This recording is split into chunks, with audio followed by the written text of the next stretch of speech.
សូមបីតែមកដល់ថ្ងៃទី24ហើយទម្លាក់បញ្ហាអនឡាញបន្តិចទៀតខ្ញុំនិយាយរឿងអនឡាញថ្ងៃ24ហើយ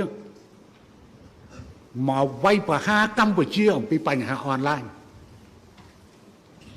ដោយខ្ញុំមិនអត់អន់ឲ្យអ្នកទេ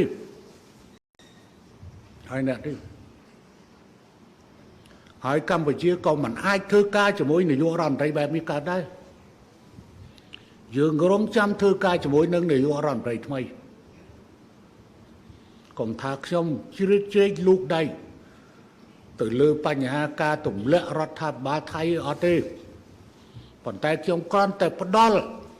ឲ្យទៅប្រទេសថៃបានដឹងថានាយករដ្ឋមន្ត្រីធ្វើអំពើស្មោកគ្រោកបែបណាចំពោះជាតិសាសន៍ខ្លួនឯងតែប៉ុណ្ណោះ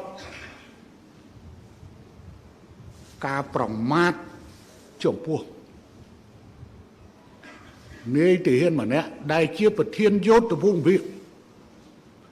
វាជាការប្រមាថព្រះមហាក្សត្រថៃព្រោះការតែងតាំងឧត្តមសេនីយ៍គឺមានតែព្រះមហាក្សត្រទេដែលមានបរិជ្ជសិទ្ធិចេញបរិជ្ជកិច្ចតែងតាំងលោកជំទាវត្រូវយល់បើយល់មកដល់ខ្ញុំជួយពន្យល់ប្រមាថឧត្តមសេនីយ៍តូម្នាក់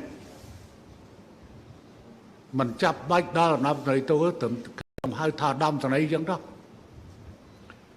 គឺស្មើនឹងការប្រមាថអង្គព្រះមហាក្សត្ររបស់ថៃតម្រង់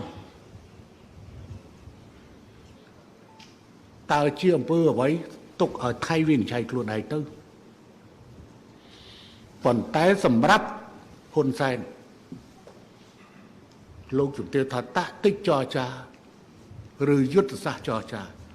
លោកជំទាវមើលហ៊ុនសែនខុសហើយលើលោកនេះ